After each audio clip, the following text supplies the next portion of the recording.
የቅድስት አርሴማ አባቷ ቴዎድሮስ ከሌዋውያንና ከኃያላን ነገሥታት ወገን ሲሆን እናቷ አትኖስያ ደግሞ ከጳጳሳት አለቆች ወገን ናት። ወላጆቿ በሃይማኖት በምግባር ያጌጡ በበጎ ትሩፋት የተመሰገኑ ደጋግ ቅዱሳን ናቸው። በጾም በጸሎት በምጽዋትና አስራት በኩራትን በማውጣት በመንፈሳዊ ሥራ ሁሉ እየተጉ ቢኖሩም ነገር ግን እስከ እርጅናቸው ዘመን ድረስ ልጅ ስላልነበራቸው ያዝኑ ነበር። እናቷ ቅድስት አትኖስያ እንደ ነቢዩ ሳሙኤል እናት ሐና ጠዋት ማታ ወደ ቤተ ክርስቲያን በመሄድ በእግዚአብሔር ፊት ታለቅስ ነበር። እግዚአብሔር የልቧን ፍቃድ ይፈጽምላት ዘንድ ወደደና የቂሳርያውን ሊቀ ጳጳስ ልዲዮስን ስለ እርሷ ይጸልይላት ዘንድ አዘዘው። ሊቀ ጳጳሳቱም ስለ ቅድስት አትኖስያ ጸለየላት። እግዚአብሔር አምላክም የሊቀ ጳጳሳቱንና የቅድስት አትኖስያን ጸሎት ሰምቶ መልኳ እጅግ ያማረችን ሴት ልጅ ቅድስት አርሴማን ሰጣት። እናቷም እየተንከባከበቻት አሳድጋ ዕድሜዋ ከፍ ሲል አምላክን በወለደች በእመቤታችን ስም ወደ ተሰራች ቤተ ክርስቲያን ታገለግል ዘንድ ሰጠቻት። ቅድስት አርሴማ ወጣት በሆነች ጊዜ ወላጆቿ ባል ያጋቧት ዘንድ ወደዱ። ነገር ግን እሷ ይህንን ፈጽሞ አልወደደችውምና ወላጆቿን እኔ ሰማያዊ የክርስቶስ ሙሽራ ነኝ እንጂ ምድራዊ ሙሽራ አይደለሁም አለቻቸው። ቅድስት አርሴማ ከእርሷ በፊትም ሆነ ከእርሷ በኋላ በመልክና በውበት የሚመስላት የለም። ይህን ዓለም እንደ ትቢያ በመቁጠርና ፍጹም በመናቅ ጌታችንን ከተከተሉት ቅዱሳት ደናግል አንስት ውስጥ በመልክና በውበት ቅድስት አርሴማን የሚመስል የለም። አምላክን ከወለደች ከመቤታችን በቀር የሚበልጣት ማንም የለም። እርሷም በምግባር በሃይማኖት ያጌጠች በመንፈሳዊ ተጋድሎ የበረታች በትሩፋት የበለጸገች ናት። ብሉይን ከሐዲስ አጠናቃ ተማረች።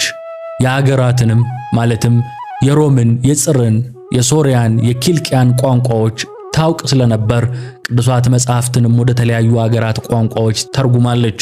ቅድስት አርሴማ 15 ዓመት በሆናት ጊዜ ከሃዲውን ዲዮቅልጥያኖስን ሰይጣን አነሳስቶ ነገሰ።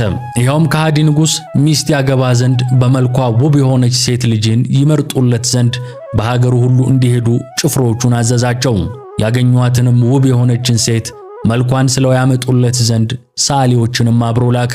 የተላኩትም ሰዎች ወደ ሮሚ ሀገር በደረሱ ጊዜ ቅድስት አርሴማ ያለችበትን የደናግል ገዳም አገኙ። ወደ ገዳሙም ገብተው ቅድስት አርሴማን አይተዋት በመልኳ ማማር እጅግ ተደስተው ለንጉሡ ሚስት የምትሆነው ይህች ናት ብለው መልኳን በስዕል ቀርጸው ለንጉሡ ላኩለት። ንጉሡም ስዕሏን በተመለከተ ጊዜ ፈጽሞ ተደሰተ። ስለ ሰርጉ ወደ እርሱ ይመጡ ዘንድ ሕዝቡን ይጠሯቸውም ዘንድ ወደ ነገሥታቱና ወደ መኳንንቱ ሁሉ መልእክት ላከ። በገዳም ያሉ ደናግላንም ይህንን በሰሙ ጊዜ እጅግ አዝነው አለቀሱ። ድንግልናቸውን እንደጠበቁ ያገለግሉት ዘንድ እግዚአብሔርን እየለመኑት ከገዳሙ ወጥተው ወደ ንጉሥ ድርጣድስ የግዛት ሀገር ወደ አርመንያ ደረሱ። በዚያም በምድረ በዳ ዋሻ ውስጥ ተቀመጡ። ቁጥራቸውም 75 ወንዶችና 39 ደናግል ሴቶች ነበሩ። በዋሻም ውስጥ በረሃብና በጥም እየተቸገሩ ኖሩ። ንጉሥ ዲዮቅልጥያኖስም ቅድስት አርሴማን ፈልጎ ባጣት ጊዜ እጅግ ቢያዝንም ነገር ግን ቆይቶ በአርመንያ እንዳለች ሰማ። እርሷንም ይዞ ይልክለት ዘንድ ወደ አርመንያው ንጉሥ ድርጣድስ መልእክተኛ ላከ። ድርጣድስም ለጣዖት የሚሰግድ ፀሐይንና ጨረቃን የሚያመልክ ሰው ነው። በሰው እጅ የተጠረቡ እንጨቶችንና ድንጋዮችንም በቤቱ አስቀምጦ አማልክት እያለ በመጥራት እንደ አምላክ ያመልካቸው ነበር። በውስጡም ሰይጣን አድሮበታልና የእርሱም ጣዖታት ሕዝቡም እንዲያመልኩ ያስገድዳቸው ነበር። ክርስቲያኖችንም እያሰረ በመግረፍ ያሰቃይ ነበርና ቅድስት አርሴማ በዋሻ ውስጥ ሆና አንዱ መኮንን ክርስቲያኖችን በመግረፍ ሲያሰቃይ ተመለከተችው። ስለ ሰማዕታቱም ወደ እግዚአብሔር ስትጸልይ የብርሃን አክሊል የያዙ ቅዱሳት መላእክት የያዙትን አክሊላት ለሰማዕታቱ ሲሰጧቸው አየች። ይህንንም ታላቅ ምስጢር ባየች ጊዜ አቤቱ አምላኬ ሆይ ስለ ስምህ እኔም ሰማዕት ሆን ዘንድ እርዳኝ እያለች ለመነች። ከዚህም በኋላ ወደ ሰማዕታቱ ዘንድ ስትሄድ መኮንኑ አያት።